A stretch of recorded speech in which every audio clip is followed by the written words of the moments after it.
ብሩኖ ጉማሬሽ የአርሰናል ተጫዋች ለመሆን ከጫፍ ደርሷል። ውድ ቻናላችን ቤተሰቦች እንኳን ውድ ቻናላችን በደህና መጣችሁ። በዝውውር ዘገቦች ተመልሼ መጥቻለሁ።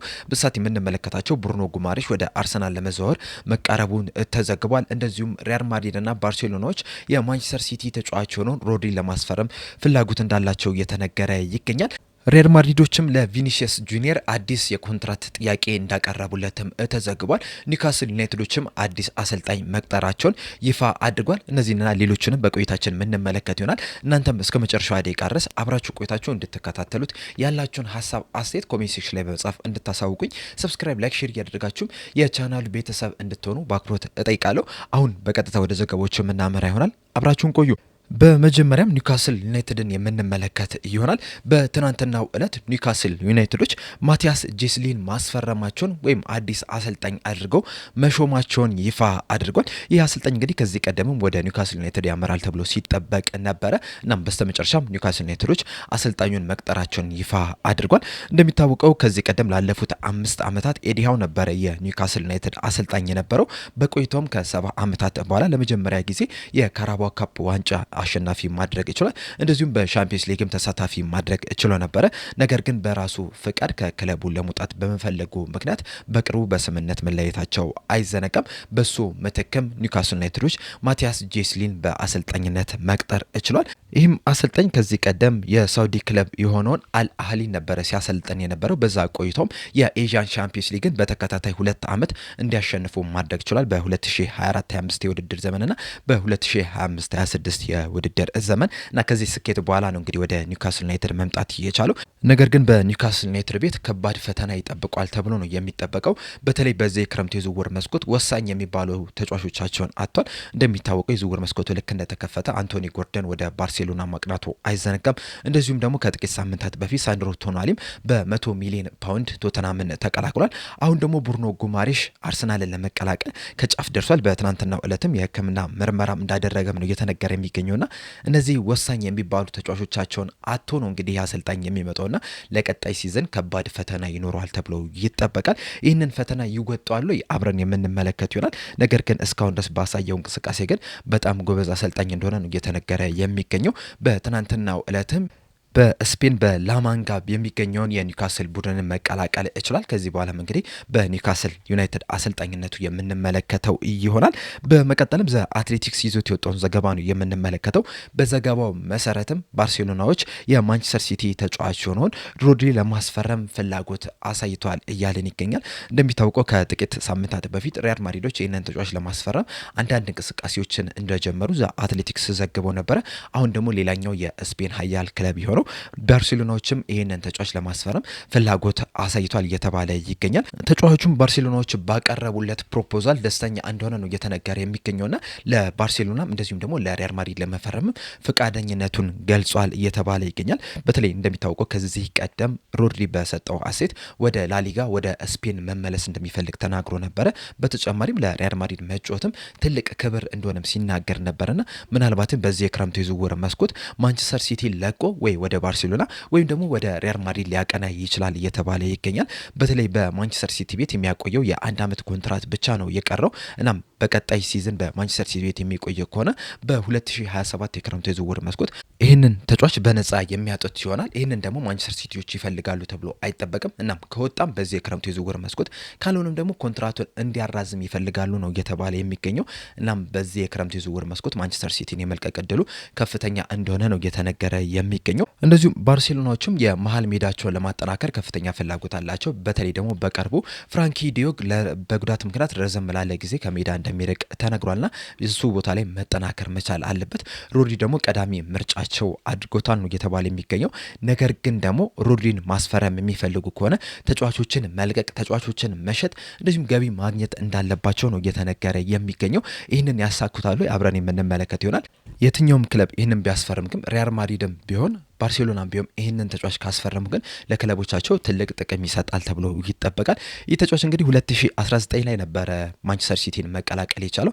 ላለፉት 7 ዓመታትም በማንቸስተር ሲቲ ቤት አስደናቂ የሚባል እንቅስቃሴን ማድረግ ችሏል። በአጠቃላይ 298 ጨዋታዎችን ለማንቸስተር ሲቲ ማድረግ ሲችል 28 ግቦችንና 32 አሲስቶችን ማስመዝገብ ችሏል። በአጠቃላይ 60 የጎል አስተዋጽኦ ማድረግ ችሏል። እንደዚሁም በቆየባቸው 7 ዓመታትም 4 የፕሪሚየር ሊግ፣ 2 የኤፍኤ ካፕ፣ 3 የሊግ ካፕ እንደዚሁም ደግሞ 1 የሻምፒዮንስ ሊግ ዋንጫን ማሳካት ችሏል። በአጠቃላይ በ7 ዓመታት 10 ዋንጫዎችን ለማንቸስተር ሲቲ ማምጣት የቻለ ተጫዋች ነው የነበረው ነው። በጣም አስደናቂ የሚባል ተጫዋች ነው። እንደዚሁም በብሔራዊ ቡድንም በስፔን ብሔራዊ ቡድንም የአውሮፓ ዋንጫም ስታሸንፍ እንደዚሁም የዓለም ዋንጫንም ስታሸንፍ በጣም ከፍተኛ የሚባል አስተዋጽኦ ማድረግ ችሏል። በተለይ በቅርቡ በተስተናገደው ወይም በተካሄደው የ2026 የዓለም ዋንጫ ላይ የቶርናመንቱ ምርጥ ተጫዋች ተብሎ መመረጥም ችሏል። በፍጻሜ ጨዋታ ላይ በጣም አስደናቂ እንቅስቃሴን በማድረግ የስፔን ብሔራዊ ቡድን አርጀንቲናን በማሸነፍ የዋንጫ ባለቤት እንድትሆን ማድረግ የቻለ አስደናቂ ተጫዋች ነውና ሁለቱ የስፔን ኃያላን ክለብ የሆኑት ሪያል ማድሪድ እና ባርሴሎናዎች ይህንን ተጫዋች ለማስፈረም እንቅስቃሴ እያደረጉ ይገኛል። ወደ የትኛው ክለብ ያቀናል የሚለውን ግን አብረን የምንመለከት ይሆናል። በመቀጠልም ቪኒሲየስ ጁኒየርን እና ሪያል ማድሪድን ነው የምንመለከተው። እነዚህ ሁለት አካላቶች ኮንትራታቸውን ለማራዘም ለማደስ እንግዲህ ላለፉት 1 ዓመት ተኩል እየተደራደሩ ነው የሚገኙት ከ2025 አካባቢ ጀምሮ። ነገር ግን እስካሁን ድረስ ምንም አይነት መፍትሄ ማግኘት ሳይችሉ ቀርቷል። እንደሚታወቀው እንግዲህ ይህ ተጫዋች 2018 ላይ ነበረ ሪያል ማድሪድን መቀላቀል የቻለው። ላለፉትም 8 ዓመታትን በሪያል ማድሪድ ቤት አስደናቂ የሚባል እንቅስቃሴን ማድረግ ችሏል። በእነዚህ ጊዜያትም እንግዲህ አጠቃላይ 375 ጨዋታዎችን ለሪያል ማድሪድ ማድረግ ሲችል በእነዚህ ጨዋታዎች ደግሞ 128 ግቦችና 100 አሲስት ማስመዝገብ ችሏል። በአጠቃላይ 228 የጎል አስተዋጽኦ ማድረግ የቻለ ተጫዋች ነው። እንደዚሁም 3 የላሊጋ 2 የሻምፒዮንስ ሊግ ዋንጫዎችንም ማሳካተም ችሏል። 2024 ላይ በባላንዶር ከሮድሪ በመቀጠል ሁለተኛ ደረጃን ይዞ ማጠናቀቅ የቻለ ተጫዋች ነው እና ሪያል ማድሪዶች እንግዲህ ከዚህ ቀደም 2022 ላይ የዚህን ተጫዋች ኮንትራት አራዝመውለት ነበረ። በዛ በሚያራዝሙለት ወቅት ግን 3 ኮንትራቶችን ነበረ ያቀረቡለት። የመጀመሪያው ያቀረቡለት ኮንትራቱን እስከ 2027 ድረስ እንዲያራዝም ነው የነበረው። ማለት እንግዲህ የ5 ዓመት ኮንትራት ነበረ ያቀረቡለት። ሁለተኛው ደግሞ የ6 ዓመት፣ ሶስተኛው የ7 ዓመት ኮንትራት ነበረ ያቀረቡለት። በሶስቱም ኮንትራት ላይ ግን የሚያገኘው አመታዊ ደሞዝ በጣም የተለያየ ነው የነበረው። ከ2027ቱ የ2028ቱ ደሞዙ ከፍተኛ ነው የሚሆነው። እስከ 2029 ድረስ የሚያቆየውን ኮንትራት የሚፈርም ከሆነ ደግሞ ከሁሉም ከፍተኛ ደሞዝ እንዲያገኝ የሚያደርገው ነው የነበረው።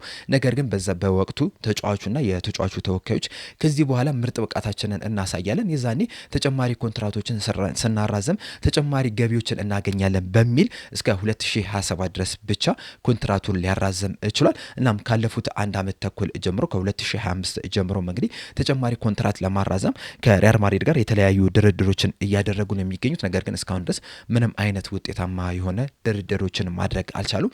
በተለይ ሪያል ማድሪዶች ለዚህ ተጫዋች እስከ 20 ሚሊዮን ዩሮ በአመት ለመክፈል ነበረ ፈቃደኛ የሆኑት። ነገር ግን ተጫዋቹ ቪኒሲየስ ጁኒየር በአጠቃላይ 30 ሚሊዮን ዩሮ በአመት እንዲከፈለው ነው ይፈልጋል እየተባለ የሚገኘው። ይህ ማለትም እንግዲህ ቤዚክ ሳላሪው አለው። ከዛ በተጨማሪም ደግሞ ፐርፎርማንሱ እየታየ የሚጨመር ቦነሶች ወይም ጎል ባስቆጠረ ቁጥር፣ አሲስት ባደረገ ቁጥር፣ ባሸነፈ ቁጥር የሚከፈሉ አዶንሶች፣ በተጨማሪም ደግሞ የሳይኒንግ ቦነስ ተጨማምሮ በአመት 30 ሚሊዮን ዩሮ እንዲከፈለው ይፈልጋል ነው እየተባለ የሚገኘው። በተለይ ሪያል ማድሪዶች ኤምባፔን በሚያስፈርሙበት ሰዓት የሳይኒንግ ቦነስ በጣም ከፍተኛ የሚባል ገንዘብ ነው የከፈሉትና ቪኒሲየስ ጁኒየርም እንደ ሳይኒንግ ቦነስ ከፍተኛ ደሞዝ ወይም ደግሞ ከፍተኛ ገንዘብ እንዲከፈለው ይፈልጋል ነው እየተባለ የሚገኘው እና በዚህ ምክንያትም እንግዲህ እስካሁን ድረስ ምንም አይነት ስምምነት ላይ መድረስ ሳይችሉ ቀርቷል። አርሰናሎችም ይህንን አጋጣሚ ለመጠቀምም የተለያዩ ጥረቶችን ሲያደርጉ ነበረ። ከሱ ተወካዮች ጋርም መገናኘትም ችሎ ነበረ። ተጫዋቹ የሚፈልገውንም ገንዘብም ለመክፈል ፍቃደኛ እንደሆኑ እንደዚሁም ከአሰልጣኙ ጀምሮም እስከ አመራሮቹ ድረስም ይህ ተጫዋች ወደ አርሰናል እንዲዘዋወር ፍቃደኛ እንደሆኑ ሲነገር ነበረ። ነገር ግን ከዚህ ቀደምም እንዳልኳችሁ ቪኒሲየስ ጁኒየር የምርም ወደ አርሰናል ለመዘዋወር ፍላጎት አለው ብዬ አላስብም።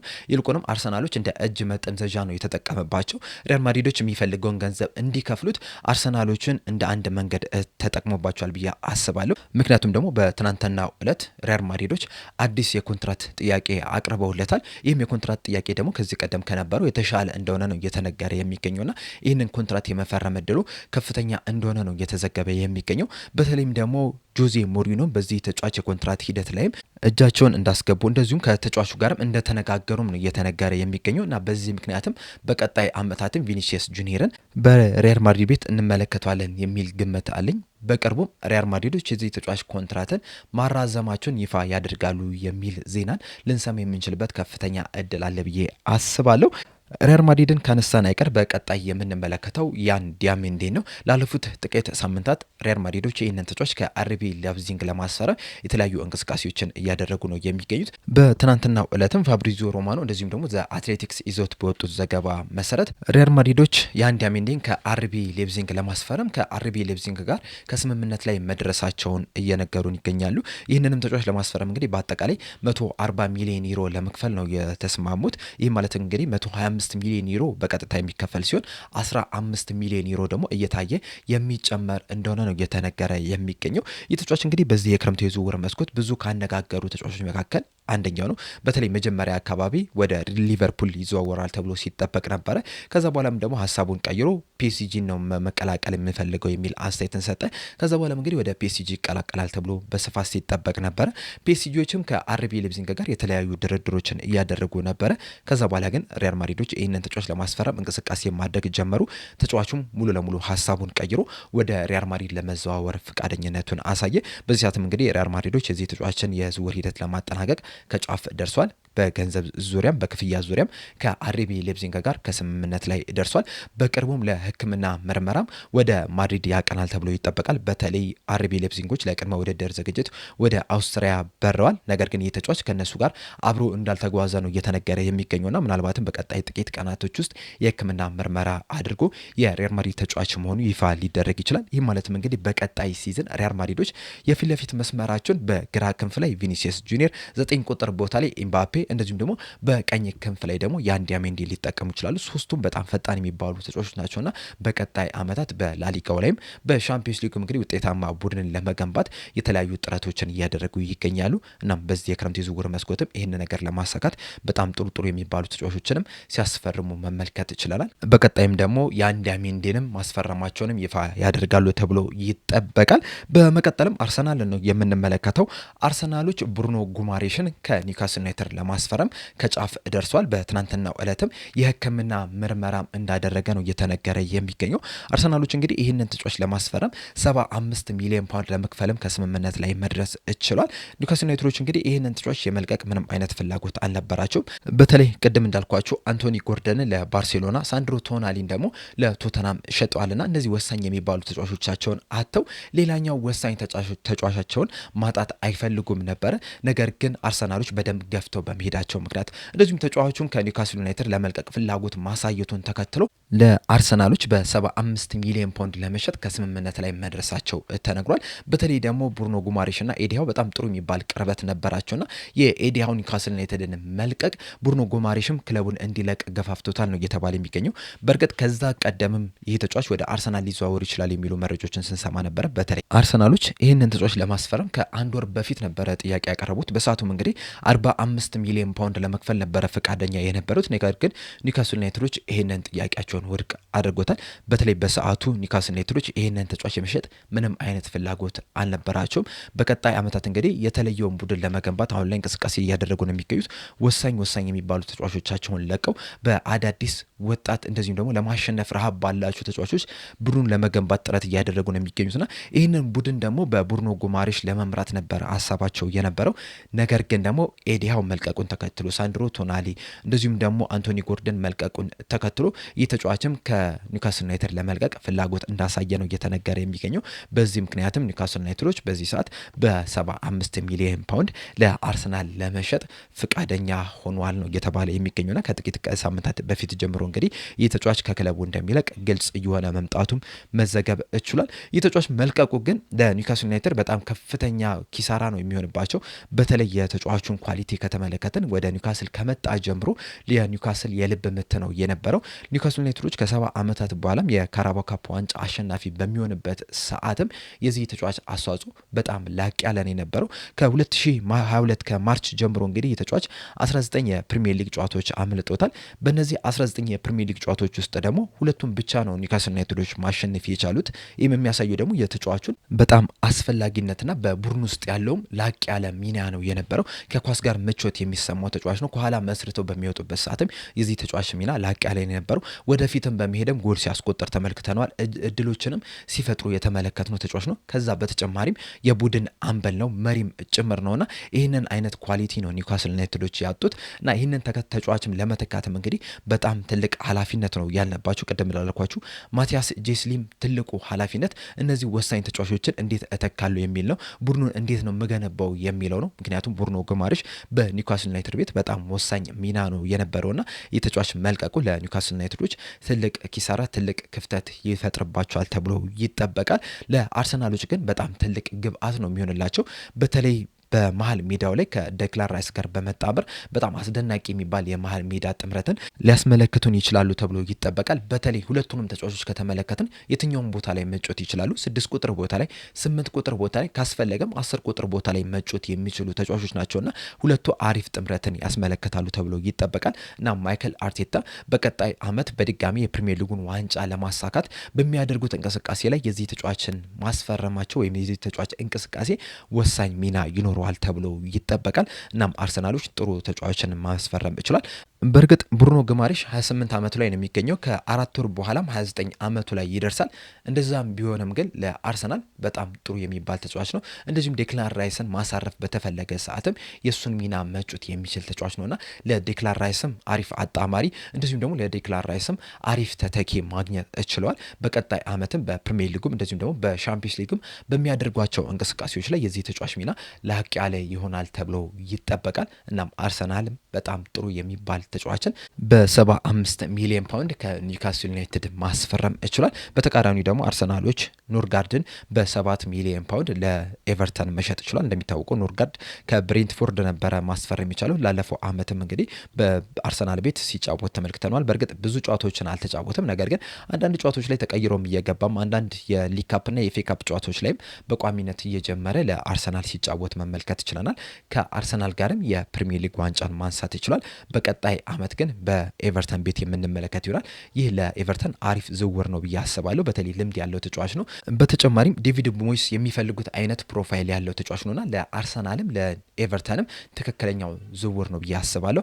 በአጠቃላይ አርሰናሎች ኖርጋርድን ለኤቨርተን ሽጠው በምትኩ ብሩኖ ጉማሬሽን ከኒውካስል ዩናይትድ ማስፈረም ይችላል። በዚህ ዙሪያ እንግዲህ ያላችሁን ሀሳብ አስተያየት እንዳለ ኮሜንት ሴክሽን ላይ በመጻፍ አሳውቁኝ። በተጨማሪም ቪኒሲየስ ጁኒየርስ ወደ አርሰናል ይዘዋወራል ወይስ በሪያል ማድሪድ ይቆያል ብላችሁ ታስባላችሁ? እንደዚሁ በኒውካስል አዲስ አሰልጣኝ ዙሪያስ ያላችሁ ሀሳብ አስተያየት ምንድነው?